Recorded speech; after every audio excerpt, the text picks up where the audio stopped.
thought-provoking podcast that sheds light on the challenges faced by young people living in urban areas. We highlight the resilience and creativity of young leaders who are finding innovative ways to overcome the challenges our young people are facing, inspiring listeners to take action to support them. This is A Different Cloth.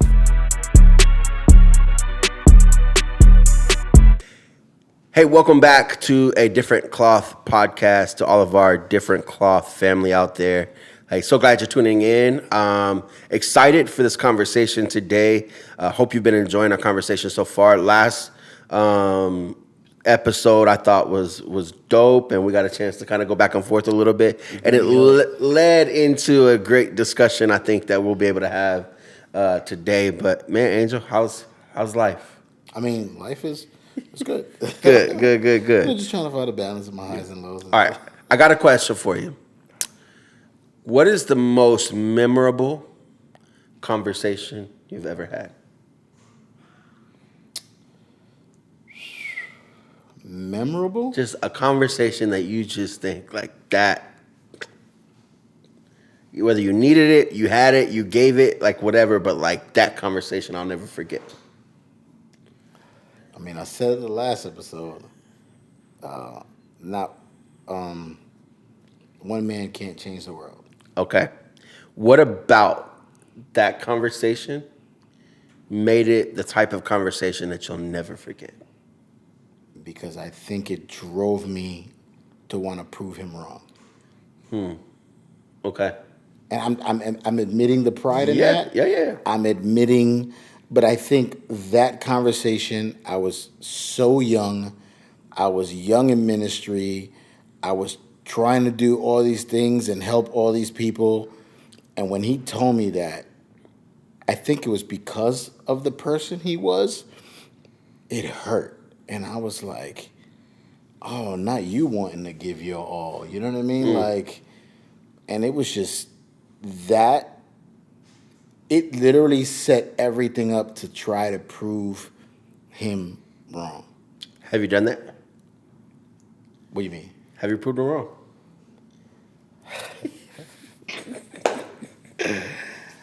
No, I haven't proved him wrong. So was he right? No, he wasn't right. Tell me why he wasn't right. Because his mindset was trash. How do you know? Because if I look at...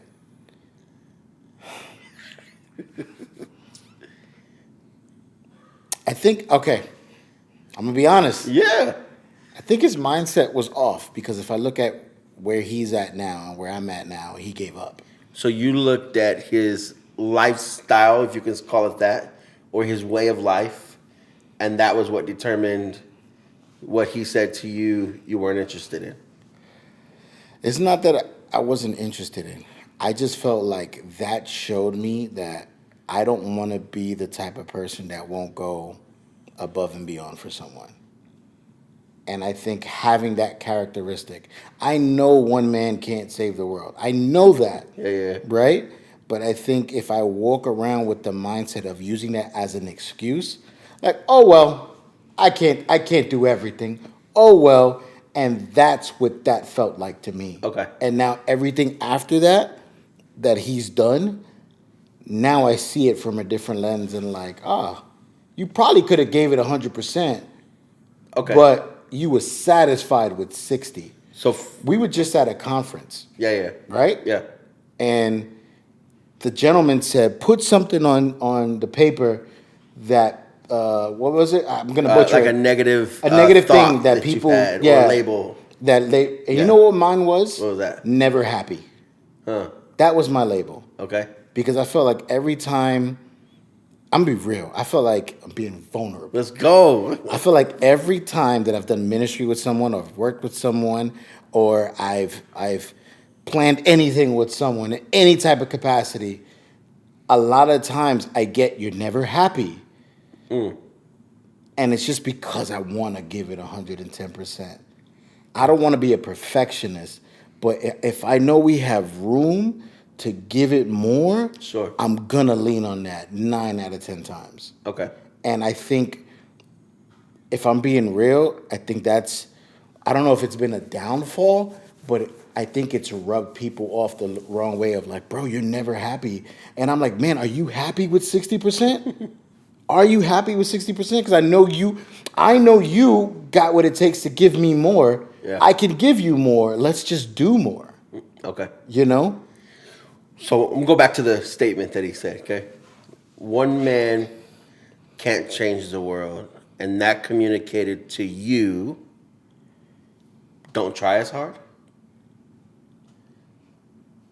No, I think it communicated to me it's okay not to give it your all. When I hear one man can't change the world, I don't hear that. Oh, I mean, Right. I mean, in context. That's why I'm asking. Right, like, right. Like what you heard, what he said versus what you heard, could have been two completely different things if the context was completely different. No, I think the context is different for you because it's all about the characteristics and knowing the person. For example, Okay. Because he said that, he ain't a wake up at 2 a.m. kind of guy. Okay. You get what I'm saying? Yeah. And I think we have this thing in our Success Club where we talk about the mentors and leaders, right? Yeah. And sometimes we can get a bad leader. Yep. You know what I mean?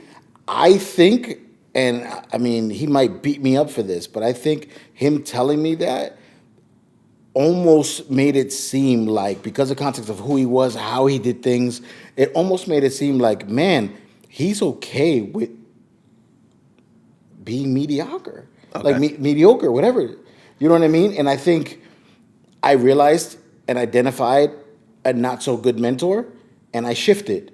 Okay. You know what I mean? That's And great. I think if I would have adapted that mentality at a very young age, it would have not led me to be able to do what the Lord needed me to do, like in such an impactful way. Like I'm never gonna boast. Yeah. But there were some things that we were doing because we felt like, why not? Why Yeah. not? You know what I Yeah. mean? Like, let's go for it. I'm with you. I'm with you on all of that. You know what I mean? You're gonna hate me. I want to lean in even more. Can we Sure. do that first minute? Sure. And for the listeners, we're gonna go somewhere. I promise. So I know it sounds like we're running in circles over this one conversation. What if I said that? What if you said what? What if in this context I said the exact same thing he said? I had no idea he said that to you. What if I was like, Angel, one man can't save the world? Yeah. How would you hear that? I mean, I think I'll be okay with it Why? because I've seen your work. Okay. Like, you get what I'm saying? Yeah. Like, it's not just about what you say, it's the character behind it. Okay. Yes. You know what I mean? Yes. Like, I've seen you bleed into something. I've seen you, not bleed on, but I've seen you bleed into something. I've Yeah. seen you say, like, that moment, I forgot how old I was. I mean, I was young.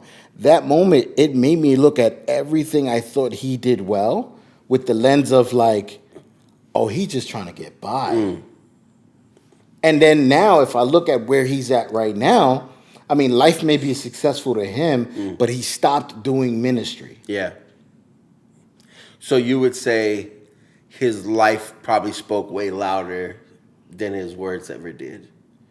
In context to this. I mean, yeah. Based on what he said, his life was preaching this message without him ever saying those words. 9 out of 10 times, if you tell me one man can't change the world, I'm going to be like, yeah, you're right. You know what I mean?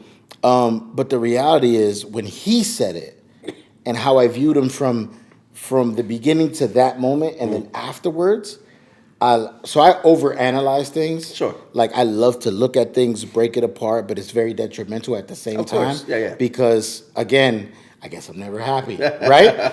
But it's because I feel like because people were mediocre with me, because people didn't want to go that extra mile with me, I feel like I could have avoided so much in my life if someone had just leaned in a little more. And sometimes we choose not to lean in a little bit more. That's good. Because of we're comfortable. Yeah.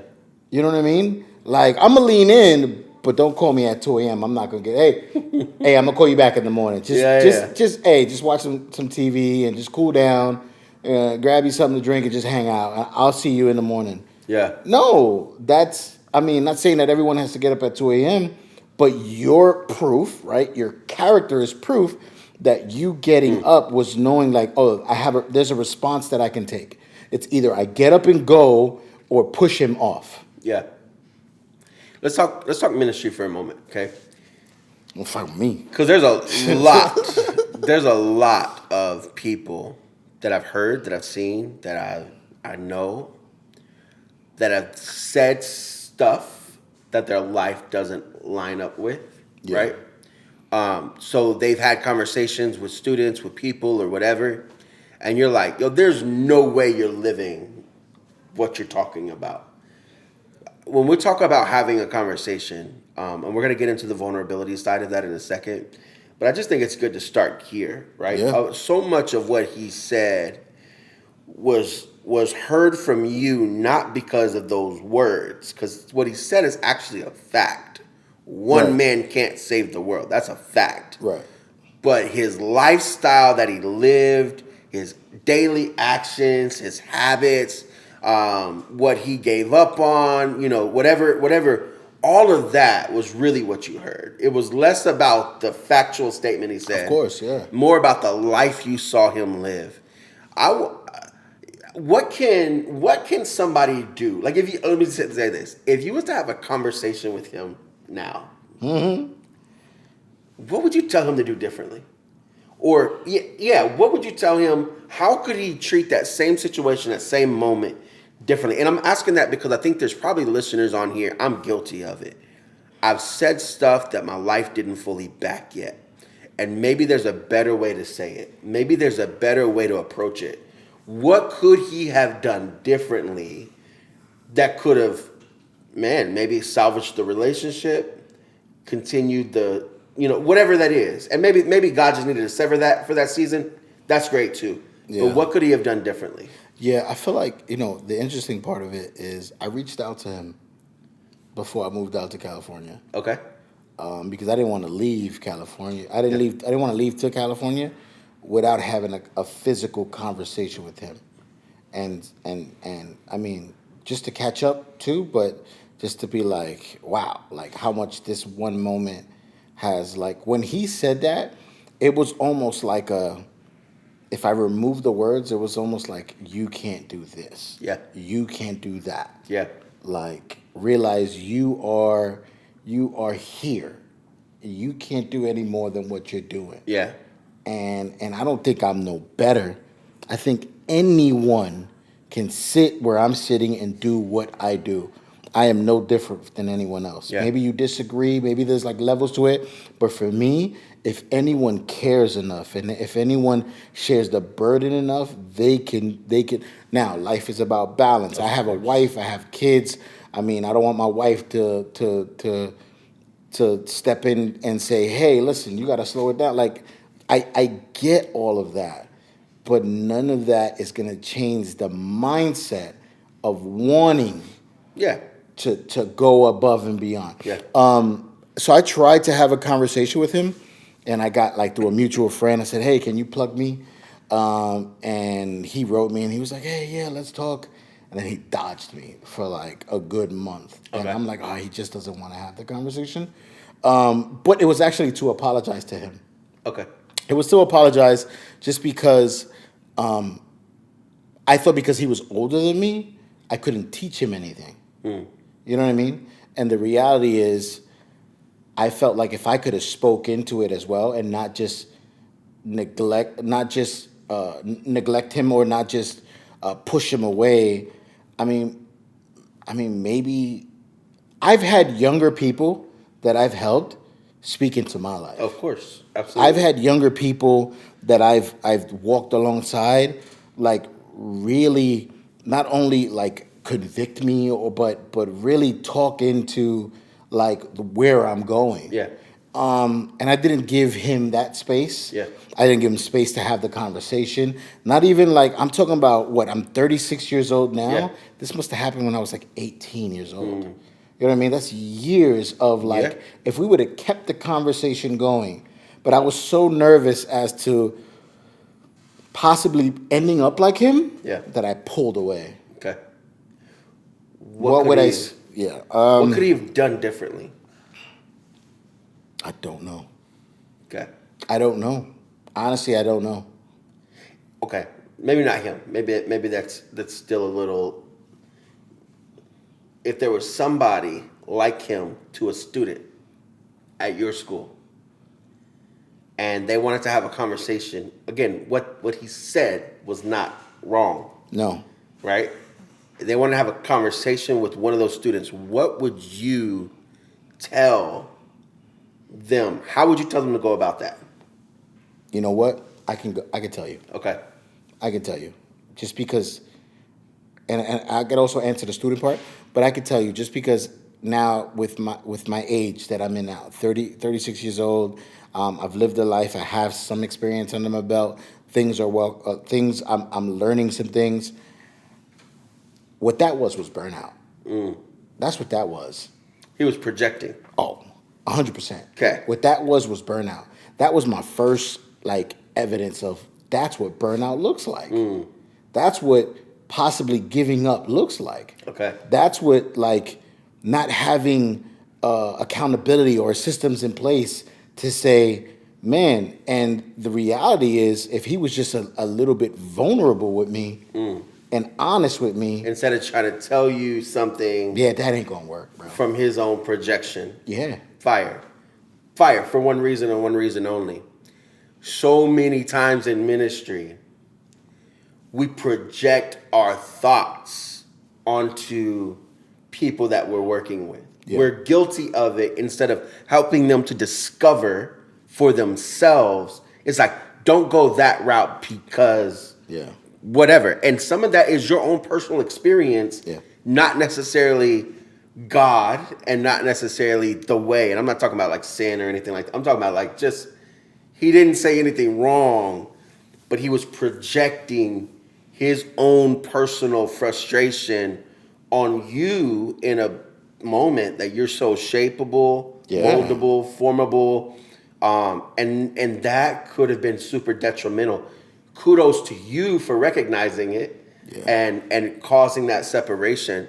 But man, when we talk about having a conversation, this whole we spent all this time in the beginning on this on purpose because I think this is going to be a really valuable discussion on how to have the right conversations with young people. And so much of it has to start with me not knowing all the answers for you. Right. He felt like he knew the answer for you. That answer for you was you can't save the world by yourself. That really is not the answer for you. That's not what you needed to hear in that moment. Of course. Right? But in his mind, I'm the teacher, I'm the older one, I'm the adult. I got the answer. And it's not like I asked him a question. Oh, okay. It was just, that's even worse. I'm just sitting there eating my food, and he's that's even worse. He's like, "Hey, man, I just want to let you know, you can't save the world." It's that unwarranted advice. And I was like, "What are you talking about?" Dang, that's you know what I mean? Worse. And it's almost like, man, I think that's my first realization of seeing someone hurt through ministry. And I'm like, yo. Let me get away from this guy. I am guilty, bro, of telling people stuff that I just think. This story is really about Jose. It really is. Plot twist. No, I'm 1000% guilty.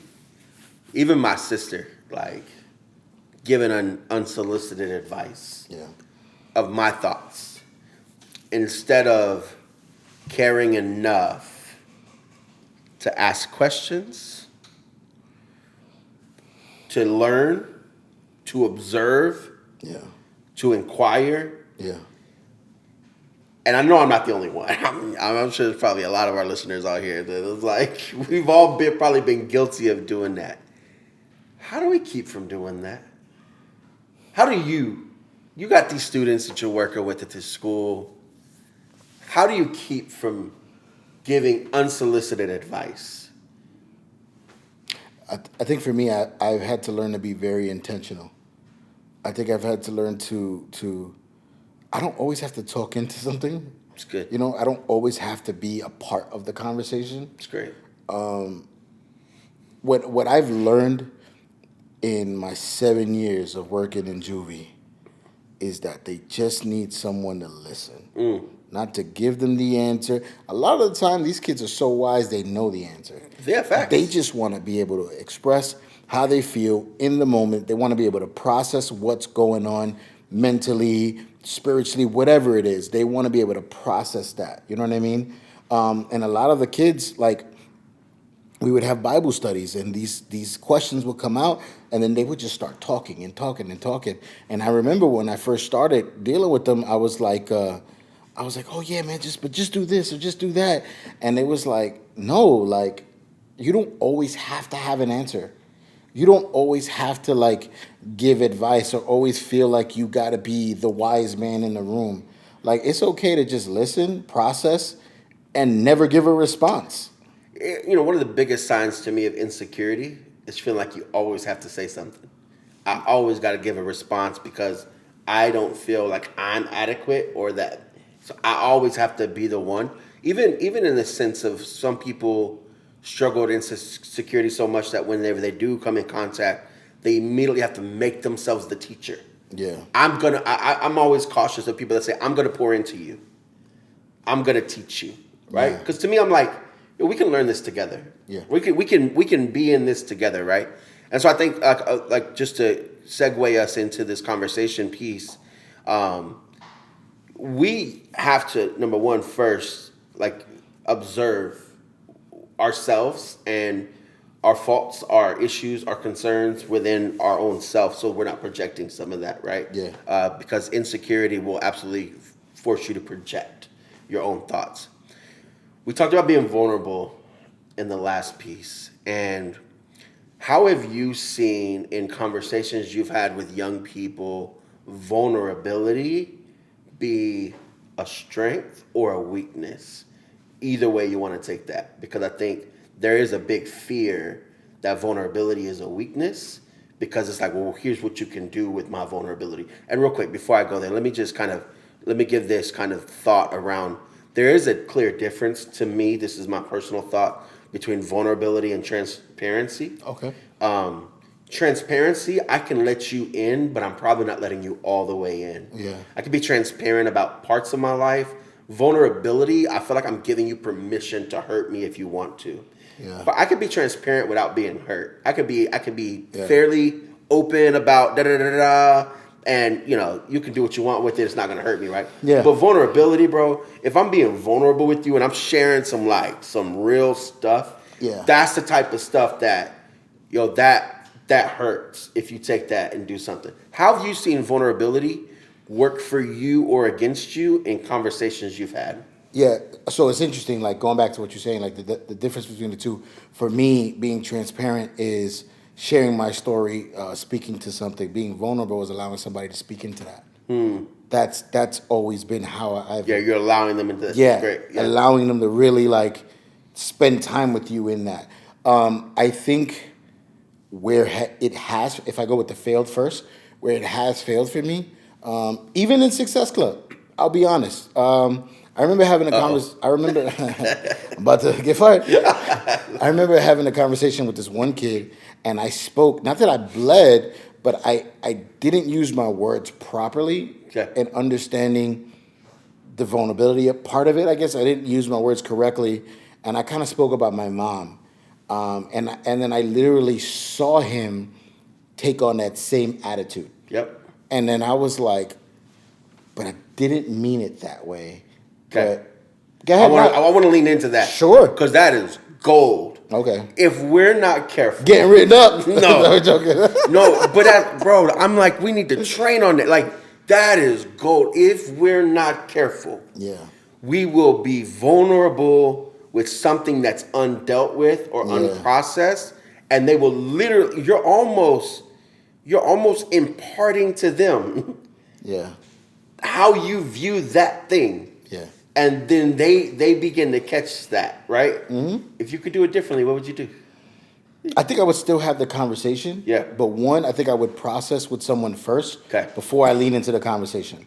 So, like, I think using the resources of having like a Brandon or having like the other guys in the room to say, hey, this is where I feel like the conversation is going today. I want to, because we want to be vulnerable, because we want to lean into our stories, I want to be able to have this conversation, but like being very intentional of like, how do I word it in a way that if these kids are dealing with issues with their mothers, they don't say like, man, I feel that exact same way. I'm going to continue to feel this way. Fire. Because it wasn't like, and the thing is, I mean, I've had conversations enough to be able to speak about something traumatic, but then also speak about like the other side of it.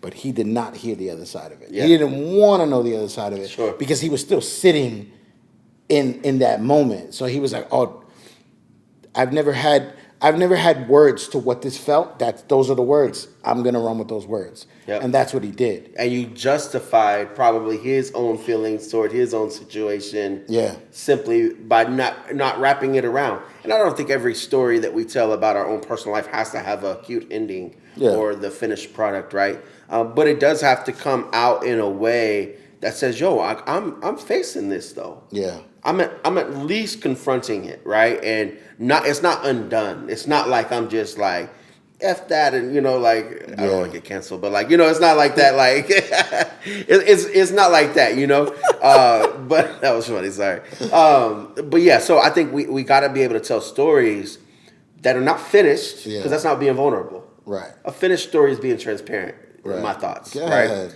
But telling stories. They don't have to be finished, but they do got to be confronted. I at least have to be in a process, or I'm facing it to an extent. If it's unfaced yet, then it's like that's where you bleed out on people. Yeah, I mean, you know what I did? Because I was now, when I realized it, and I mean, I think that's also, sometimes you have to be able to like move out of your way a bit to see and like, these kids have facial expressions. Like they do. When you say something, you know what I mean? Like you know exactly what I'm talking about. Like you say something, they be like, nah. You know what I mean? Do. Like it's understanding, and I think that you learn with time, right? The expressions and the things that they don't say even though they're speaking. Yep. You know what I mean?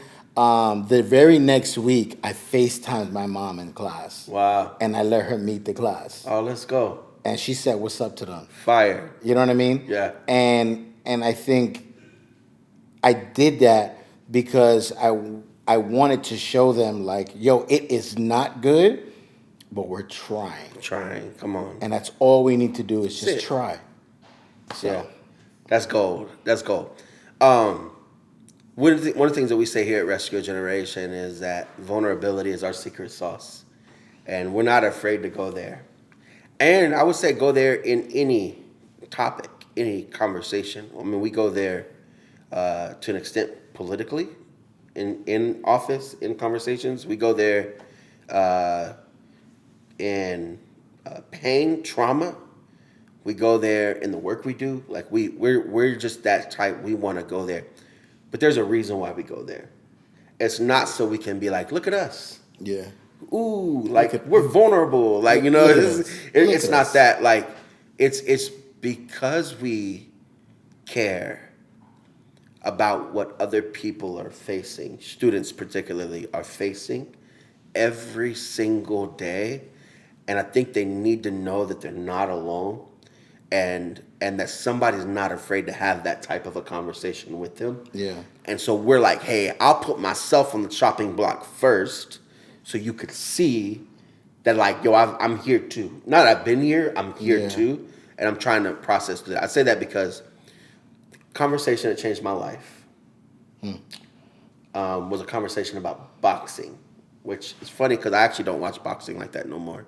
Every now and then I'll watch a fight, but like not like I used to. Back when like Oscar De La Hoya was, big time. Like I was a boxing fan, and I started going to church a lot. And in the back of the church, I was gang banging. So we're talking on the back of the church bus. We're talking about everything we don't need to talk about, right? Like fighting girls, drugs, gangs, throwing up gang signs.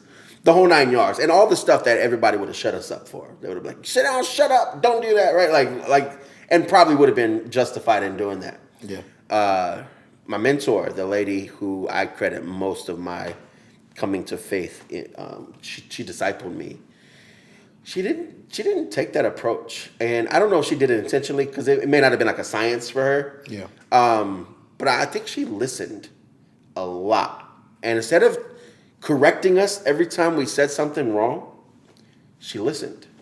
And I remember being the last one on the bus one time, and I just remember a conversation about boxing. She's like, "I heard you like boxing," and I'm thinking like, "Well, I never told you that. How'd you hear that?"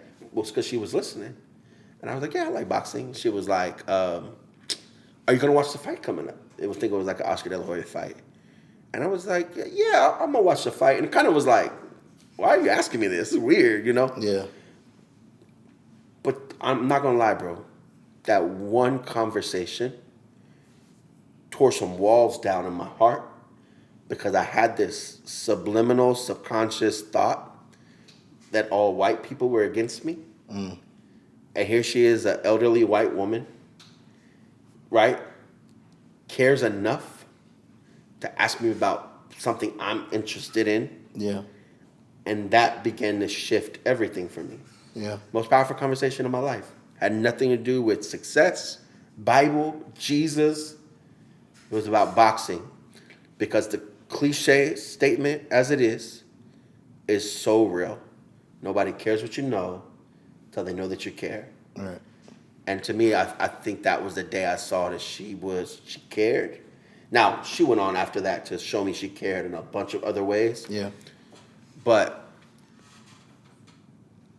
how do we care more for the person than for our thoughts to the person? I think some people, I care more about what I'm going to tell you, more about I want you to get this, more about this mess. And I'm guilty of that for sure. But I care more about my thoughts to you than I care about your story, your journey. Yeah. How do you help people care more? You know, I feel like I'm going to answer with a question, which I'm like, no, I have a question. The reason why I feel like I'm going to answer with a question because I'm thinking about her and I'm trying to process her mindset. I'm trying to process what was she thinking about, right? Yeah. Do you think she went home and said, "Man, I want to be able to reach Jose. No, Let me Google boxing"? not even. So you think she knew about boxing? You think she knew that fight was coming up, or did she say, like, he likes boxing? Let me just see if I can get a conversation piece. I think she knew enough that there was a fight coming up. There was nothing about that conversation that says she went and did homework. Okay. You know, when boxing matches happen, people find out about them, right? Yeah. I think that happened. I think she had heard about a fight coming up. Yeah. Saw an opportunity to have a conversation with me. I don't think. Because that would be my answer. My answer is I've always done better. I mean, well, because the way my brain operates, I've always done better with doing homework. Being very intentional about knowing the kid I'm going to speak to.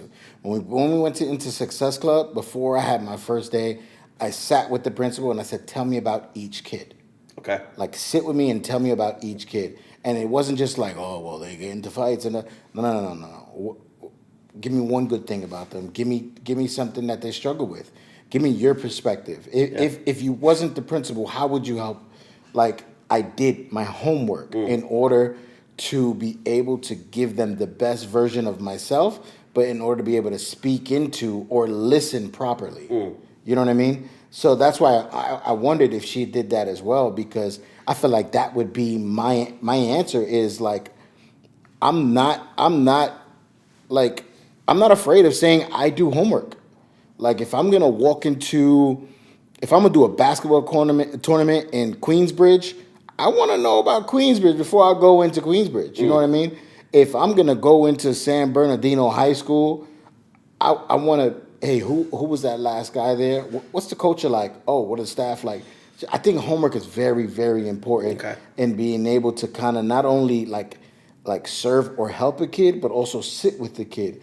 Because that homework lets you know, like, yo, so many people been talking at him. Don't do that. You know what I mean? Yeah. So what if I don't do homework? That's just me. No, I'm Yeah, saying yeah, like yeah. like I hear you, and I know people that do that. They're gonna go study the demographic, Yeah. the crime rates. Well, even like I'm saying Yeah. like people do homework like that. I know people that when they're moving into a city, they're like doing homework, right? For That sure. was me. I'm not mad at that. Yeah. Okay. What about the other side of that? I don't think there's nothing wrong with the other side. If you take this pod for example, I do homework. I don't. I wasn't gonna say it like that. I know. But your gifting, your confidence. Maybe you can label what this is, but you can literally walk into a room, sit down, and have the conversation. Yeah. I'm not as gifted, but I do know if I'm weak in that area, then how can I better that? How can I walk into the room and have the same conversation? How can I box like that? How can I box with Jose and also, stay there in the round? Yeah. And that's because I have to do homework. So I don't really think it's whether you have to do homework.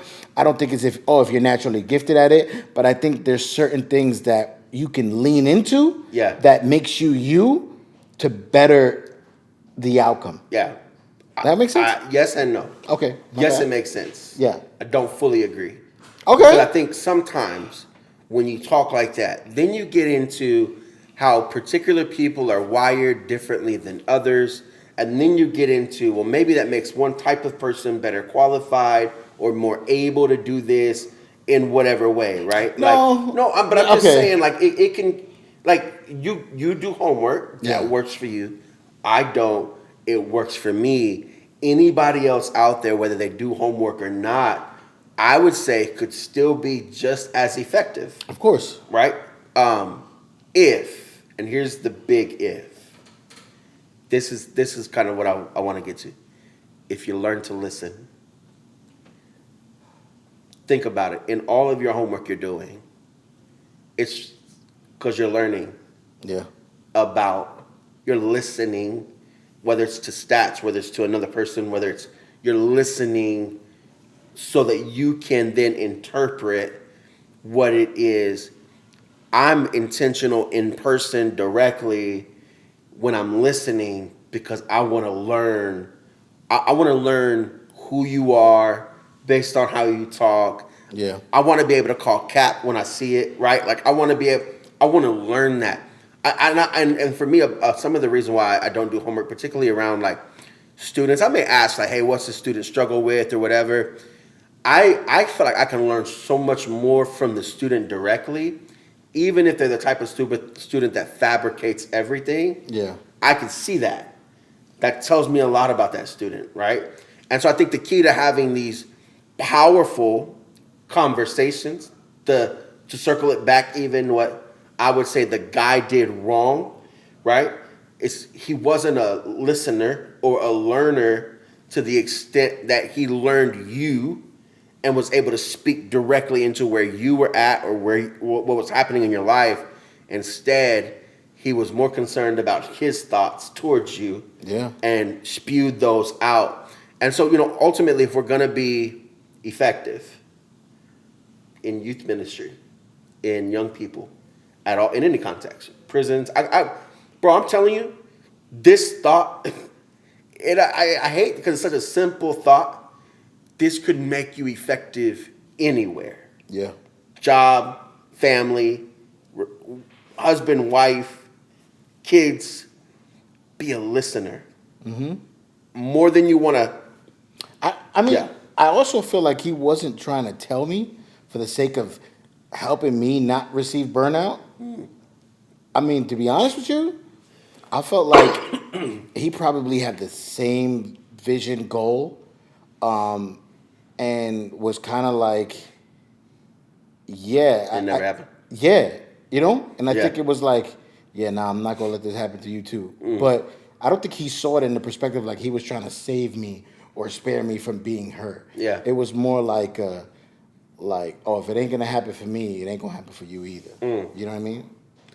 Yeah, we just got to be so careful projecting our and I know we're getting a little redundant, man, but I would say this. I think one of the things that has made RAG as successful as we are, not that we are the most successful or anything like that,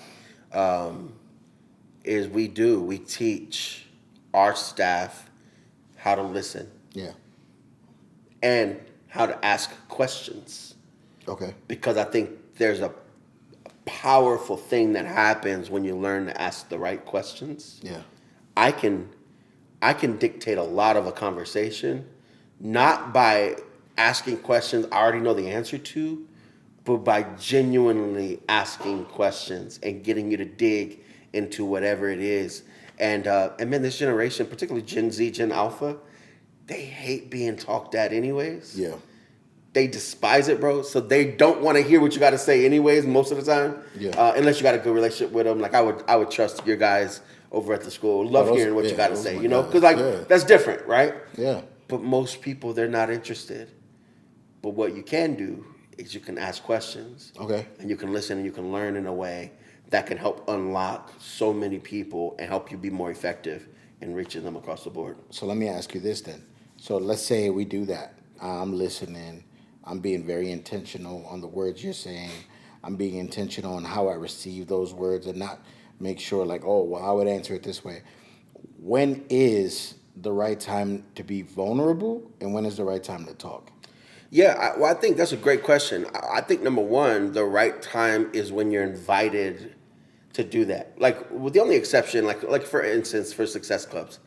Look, we're on the campus. These students are fairly required to be in our program. So the right time to be vulnerable is right away. Otherwise, I'm gonna work really hard and probably not make much progress. But my vulnerability will allow me access to you in a way that me just saying something won't. I think you have the right to be vulnerable at any point. I think vulnerability will ultimately help you really relate and connect with people. When is the right time to talk? I think that's the real question. Okay. I think the question is, I'll say it this way. Have I earned the right for them to listen to me yet? And if I have, then that's the right time to talk. What I used to do when I was on this bus ministry, I would spend a month on a new bus trying to build the numbers up. We'll go seat to seat to seat to seat to seat, just connecting with students, connecting, asking questions. Who are you? I don't know if I ever told you this story, but I had a young man get on the bus named Killer. And that was what he told me when he got on the bus. He was like, "What's your name?" I said, "What's your name, bro?" He said, "I'm Killer." And I said, "No, what's your government name?" He said, "No, I'm Killer. Ask anybody. I'm Killer." And I was like, "All right, bro." I brushed it off. He went on to the back. Now, I had a really good relationship with everybody on this bus, but he was new. He didn't know me. And so I pulled his friend aside and said, "Hey, look, he don't know me yet. I'm good with that. I'm not asking him to do anything crazy. Just make sure that you know, let him know kind of how things work here. Just because I don't know him yet." And, you know, I could have pressed him, but that wouldn't have done anything. The whole night, though, I put a target on Killer's head because I was like, by the end of the night, I'm about to know your name. Like that, literally, the whole night, that was my one goal, was to know his name. I spent the whole night next to him, and I was probably so annoying. But by the end of the night, bro, I knew his name, I knew what grade he was in, what school he went to, and I knew where he lived because I cared enough to ask questions, to lean in, right? And I didn't just assume I could tell him stuff. So when is the right time to say stuff? When I earn the right to say something. I don't think we should assume that we have the right to say stuff to people all the time. We need to earn that right. You do that through vulnerability. Yeah. You do that through asking questions. You really do that through caring enough to get to know the person. And then the crazy part is they'll actually listen more. Yeah. The more you know them, the more they'll listen to you. Yeah. Yeah, that makes sense? That's perfect sense. All good. Well, look, this is a fun conversation. Thanks for letting me kind of go round and round with you about that first conversation. Beat me up twice. Twice. Twice. Hey, look, I hope you're getting some stuff out of this. Honestly, man, the key to having powerful conversations, and really I would say the key to living from a different cloth, is having powerful conversations. But you do that through listening, and you do that through asking questions, not telling people what you think or projecting even on them your own experience to them. Let's be listeners, y'all. Yo, until next time, like, subscribe, check out, share, and we'll holler at y'all soon.